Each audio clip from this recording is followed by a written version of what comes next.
Hello, and welcome back as we continue our discussion of Algebra 2, Unit 6, Inferences and Conclusions from Data.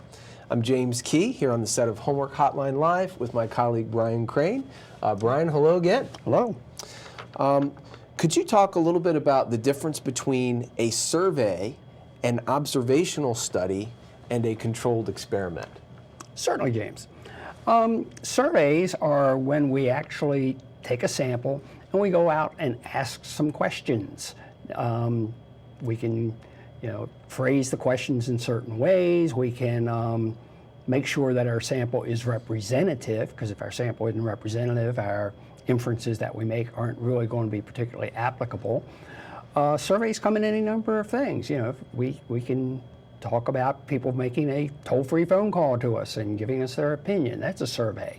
There are any number of ways of going about that. Again, if the sample is not representative, or the question's not posed properly, or the question has some biases, we're going to have some information that's not going to be particularly useful to us. Observational study basically is what it says. It basically takes members that we have picked at random or however we picked them, and we're observing their behavior, their reaction. For a good example of this might be, I put a $10 bill on the sidewalk, and I'm interested in how many people actually will pick that $10 bill up. Or if I'm interested in saying, well, gee, does the amount make a difference? Well, then maybe I'll put a quarter down and see what happens to there. One of the things that's good about it is that it's good at assessing people's behavior. One of the negatives is that a lot of times the data is not necessarily going to be quantitative, that is numerical, but a lot of times it's going to be qualitative, that is writing down reactions, and it's somewhat more difficult to analyze qualitative data than it is going to be to do quantitative data.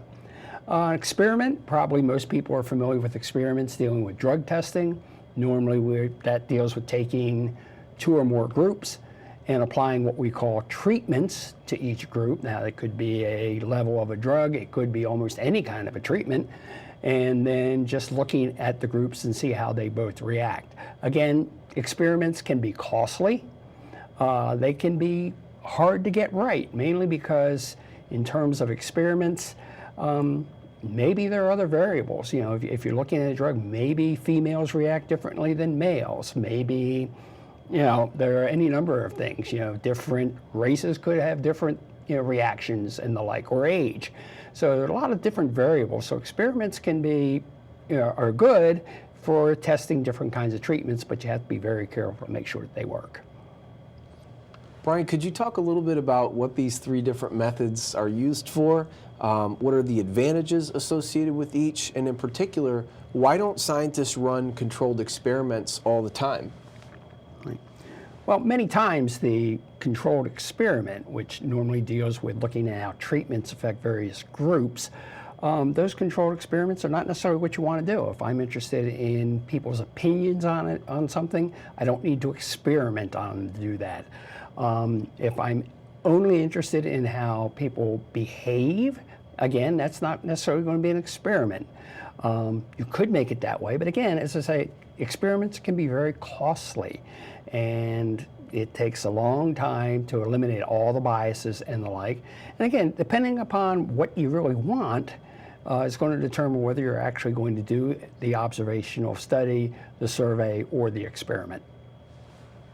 And just to add on to that, one of the things keeping in mind is that when scientists are investigating problems that involve human health, even though they might like to be able to administer an experiment, set it up in a controlled way, if there's a possibility that it would have a negative impact on people, they've got to operate within ethical guidelines, and so they're needing to choose an observational study, even though it's not giving you the kind of information that you would wish for, but they've got to limit themselves to people who choose to, say, smoke cigarettes or whatever the case may be.